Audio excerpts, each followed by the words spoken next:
This year, the Blue Angels will start their show season by taking off and landing here at the newly named Vashu Airfield in El Centro, an airfield which previously didn't have a name. I'm gearing up to give you a bird's eye view of El Centro and the central role that it plays in naval aviation, with history dating back to World War II. During that time, Alexander Vashu was reigning as the Navy's top ace fighter. Naval aviation has grown on the shoulders of pilots like him. And his experiences is what's getting the Naval Aviation and the Blue Angels to where we are today. That's Lieutenant Kerry Rickoff, Blue Angels narrator number 7, and my pilot. Ace Vashu was best known for shooting down 6 Japanese dive bombers in 8 minutes.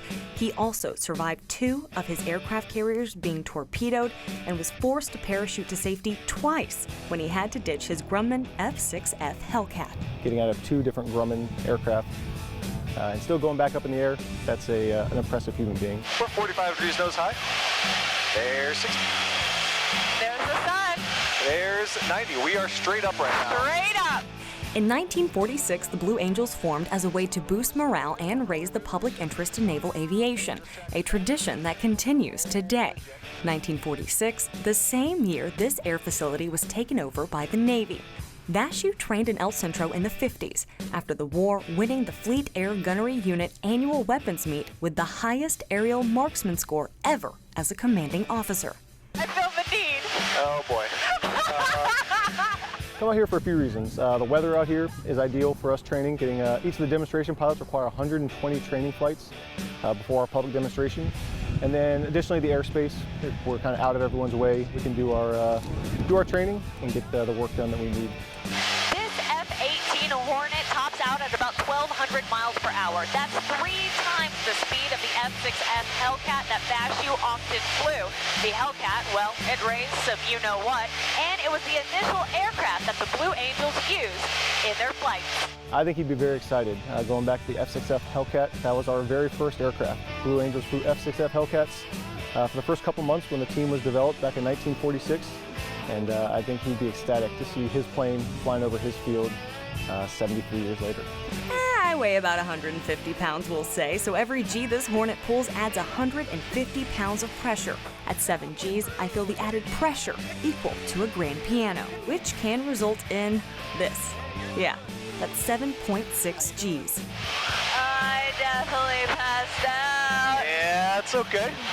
Wow! Wow! That was what? Largely the maneuvers are the same that you would have seen back then in 1946, just maybe a little higher and a little faster. He was known as indestructible, his legacy undeniable, and now his contribution to naval aviation will live on through air shows for years to come that will take place on his namesake. Man, here's the G Monster. Ooh, is that my sign? What's that? My call sign? You want to be G Monster? Sure. Yes! Reporting from above Vashu Field at Naval Air Facility El Centro, Tabitha G Monster Lipkin, Fox 5 News. Nice. Men and women across the nation bravely serve in the U.S. military, and after returning home, other battles can often be just beginning for them. Today, Operation Jump 22 came together with merging vets and players to raise awareness about veteran suicide. Now, I jumped out of a perfectly good airplane with them in honor of those who can't jump for themselves. You can kind of see the buzz behind us and feel it. Everybody's getting that stoke again, the adrenaline pumping through. You don't get this anywhere else except on an NFL field, I would imagine on a battlefield, although I've never done that before, or jumping out of an airplane. So it's just such a great bonding experience falling through the sky with other people. Veterans, family, friends, and former professional athletes geared up for the jump, supporting Operation Jump 22. The 22 represents the 22 veterans who commit suicide every day right here in the United States.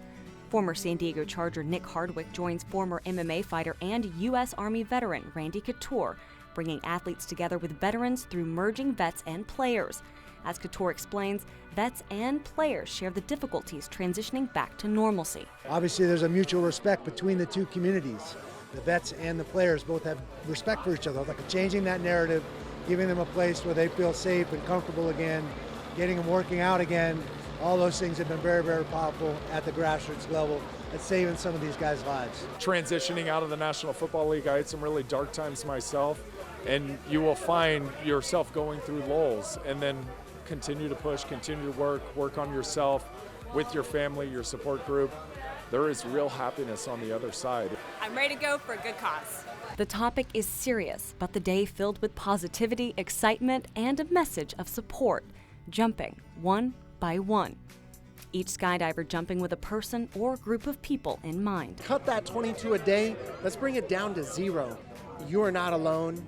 We all deal with, the struggles, the challenges on a daily basis. We're here for you for whatever you need, and don't ever feel like that's the answer. Welcome back to Earth. How do you feel? I feel amazing. We have each other's backs. Whether it's good or bad, we want to hear about it. And you can be vulnerable. You can let that stuff out. And we're trained not to. Both as athletes and soldiers, we're trained not to do that. So our training can be our own worst enemy. And you can support Operation Jump 22 as well as merging vets and players by going to our website, fox5sandiego.com, and clicking on the Fox 5 tab. There you can donate to their goal of raising $50,000 for today. And if you or someone you know needs help, the crisis hotline, it's always open. The number and website are on your screen. 5 peaks ranging from 1,000 feet all the way up to nearly 1,600 feet. And many people like to take the 5-peak challenge and hike them all over a course of days, weeks, or even months. Tabitha Lipkin hiked them all in one night as part of an endurance event called GORUCK Tough, created by a retired Green Beret.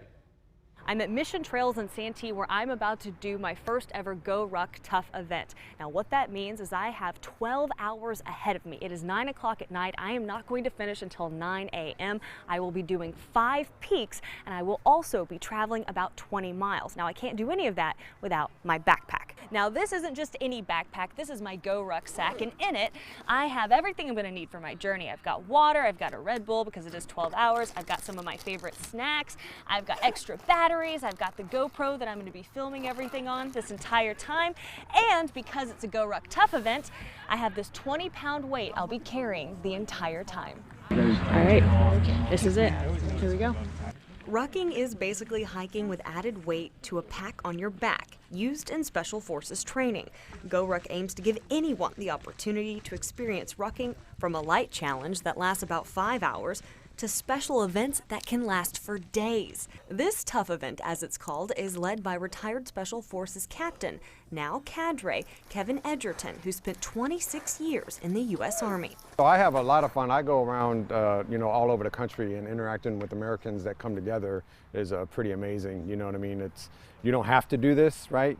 You just come together. I get to learn about you, you get to learn about me. I get to pass on some knowledge to them, and they get to, tell me what they do. Okay, as a team, we made it up to the top of the first peak by 11 p.m. with a team weight of 130 pounds. We're going to be carrying this the entire time up all 5 peaks. Peak 1 is done.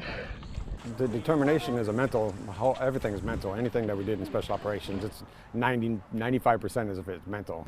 We have made it to the top of Peak 2, Piles. It is just after midnight. 3 more peaks to go. Peak 3, Koi Pai. Feeling pretty beat right now. My events are different because we're all different people. And so since I'm a strength conditioning coach, I focus more on, mobility, actual dynamic warm-up. It's tough because you want to stop and rest, but if you do, you get really cold. So you have to choose. It's just after 6:30.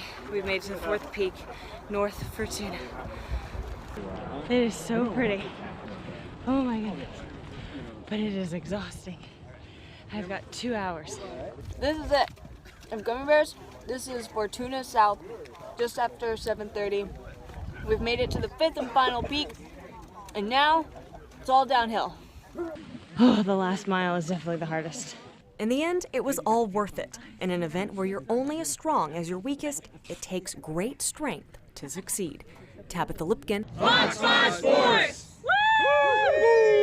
The offseason for many sports can leave a lull in activities for some pro athletes. So our Tabitha Lipkin decided to check in on the Sockers and Seals to see if they're staying in shape. What better way to do that than in a friendly competition in a totally different environment? It's a head-to-head competition at the newly reopened plunge pool right here in Mission Beach. We have San Diego Sockers midfielder Travis Pittman versus San Diego Seals transition player Johnny Pearson. 3 events, only 1 victor. And so you know what it's like for an average person. I'll go ahead and I'll join them. The 3 events include a ring toss, ring gathering, and a floaty swim in this Fox 5 friendly. We'll get to know our players a little bit while they battle it out. I was in a cornhole tournament a couple weeks ago, so I think that ring toss might be in my favor. First in the ring toss, Johnny actually comes in second, while Travis comes out on top. What is something that people may not know about you, Travis? You're new to San Diego, you're new to the Sockers. Tell me a little bit about yourself. Try not to take myself too serious, right? I like to have fun, enjoy my friends. I have a couple friends from West Virginia where I went to school, and that's something. I went to school at West Virginia University. From Northern Virginia, a place called Manassas, big Civil War area. Next, in the ring gathering, the boys ultimately tie, and I lose again. So where are you from? Some things that people may not know about you. So I'm from Vancouver, British Columbia, so up in Canada. I went to school in Ohio State. Love the outdoors, skydiving. Done that a few times. Big hunting, fishing guy, things like that. But we can't forget the floaty swim, one of the Olympics' toughest events. I think I'm gonna kill it on the flamingo. I hope to get the flamingo in the little paddle race. Where I absolutely dominate. Johnny, not far behind me, and Travis, pulling up the rear on that flamingo. Oh yeah! Look at these guys! Do I have to come back? The Seals and Sockers have proven that they are worthy adversaries against one another, but I have a surprise. So I have good news and I have bad news. The good news is the physical portion of this competition is over, and you guys legitimately both tied each other. So the tiebreaker is now going to be a little bit of San Diego sports trivia. Are you ready? You're both in your second year at your team, so I'll give you a little break on this. The first question for you is, what sport was founded in San Diego? You say horse polo, and you say water polo? Okay. Well, it's the triathlon in 1974. What was the first professional sports team in San Diego? Padres. Football. Chargers. You are correct, it's the Chargers. So, you guys are evenly matched physically, but when it came down to a tiny bit of trivia, I'm sorry, Travis, but Johnny wins it. It's a huge win, and I'm a little disappointed there's not a plaque or a trophy, but this duffel bag will be my trophy. If you want to catch Travis and Johnny out of the water and onto the field, both of their regular seasons will be starting in November. Reporting from the plunge pool in Mission Beach, Tabitha Lipkin, Fox 5 Sports. People are always afraid of sharks because they see shark attacks on TV. Apparently there was some sort of shark that was sighted this afternoon. But the majority of sharks are docile, curious creatures. We dive with these sharks every day, and we have every day since we opened over 10 years ago, and these sharks don't seem to mind us. In this 190,000-gallon tank, you'll find a variety of sharks vital to our oceans. Sharks are like bees of the ocean, keeping reefs and ecosystems healthy. Sharks are really important for ecosystems because they keep a really healthy balance with the food chain. They help make sure all the fish populations stay at a steady level. An estimated 100 million sharks are killed annually for their fins, along with rays, like this curious and friendly little eagle ray. The aim at Sea Life Aquarium at Legoland, California Resort is to get people talking about sharks in a positive light. There are more than 30 sharks in their aquariums, from white-tip reef sharks to the local leopard sharks, and even Dive Master Matt's favorite. My favorite shark here at Sea Life is definitely the zebra sharks. We have 3 zebra sharks here, 2 females, and we have 1 male. They get up to 12 feet long, but usually average around 7 to 8 feet. What's cool about them is when they're born, they have stripes, which is how they get their name, the zebra shark. But as they get older, that skin expands and the stripes turn to spots, so they kind of have more of a cheetah pattern than they do a zebra pattern, which I think is pretty neat. A shark so friendly, they'll even nudge your legs to come say hi, but it certainly helps if you're feeding them a little snack. One way everyone can be hands-on with sharks at Sea Life Aquarium, you can play along in the Shark Mission Room, even learning the anatomy of a great white shark. Sharks and stingrays are really closely related, so it's very cool that we added the manta ray to it because it is such a unique creature and it blends in well with the sharks. Whether it be connecting with the sea life from a tunnel through the aquarium, handing off a tasty treat to a blacktip reef shark, or playing a video game, education is the aim. It's not these images of sharks, it's these. It's really important to educate everybody about it because maybe everybody's not used to living this close to the ocean, to make them more aware of how easy they are and how they benefit our ecosystem. To be an advocate for sharks, there's several things you can do at home. Number one, you can inquire about your seafood and whether or not it's sustainably caught. There's a guide and an app online. Number two, you can avoid the use of single-use plastics, many of which end up in the ocean. And number three, you can take part in one of the 12 beach cleanups that Sea Life puts on every year. To learn more about all of that, we put a link on fox5sandiego.com. Reporting from Sea Life Aquarium at Legoland California Resort, Tabitha Lipkin, Fox 5 News.